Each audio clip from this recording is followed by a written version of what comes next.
If your child has an education healthcare plan, an EHCP, or S.E.N.D support, you may have been getting calls or communication from the school during the last few weeks to do a risk assessment. And what that means is the school is discussing with you to find out whether your child is safe back in school. The key thing to be aware of is that the risk assessment is something that you decide in partnership with the school. So it doesn't automatically mean every child with an EHCP will be in school. And in the same way, it shouldn't mean every child with an EHCP or S.E.N.D support needs to stay at home. It should be done on a case-by-case, individual level. In addition, when the school are making contact with parents, you need to know as a parent that they are making that risk assessment.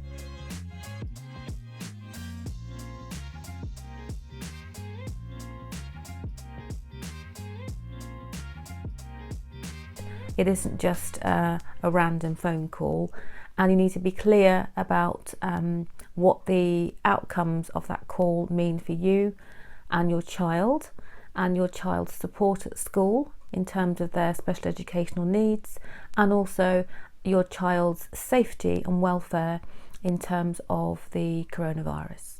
So there's quite a lot of things to take into account, and I recommend that any contact with the school you document and you record in terms of making a note of what has been said. I don't mean physically record the conversation.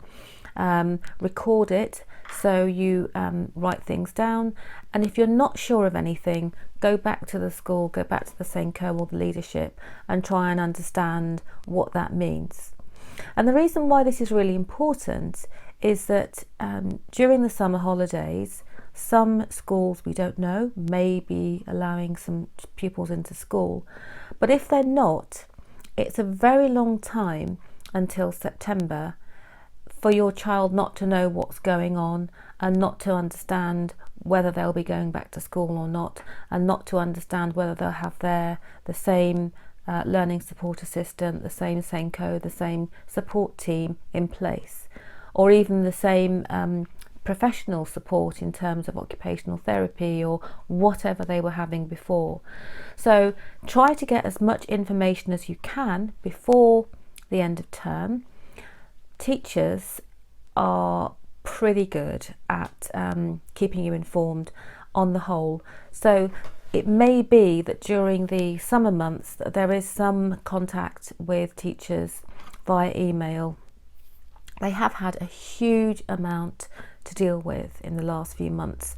So please try to strike a balance between being a parent and an advocate and being a teacher who may also be a parent, and having the respect on both sides and the requirement to understand we are in extraordinary times and everything isn't going to be exactly as it was before.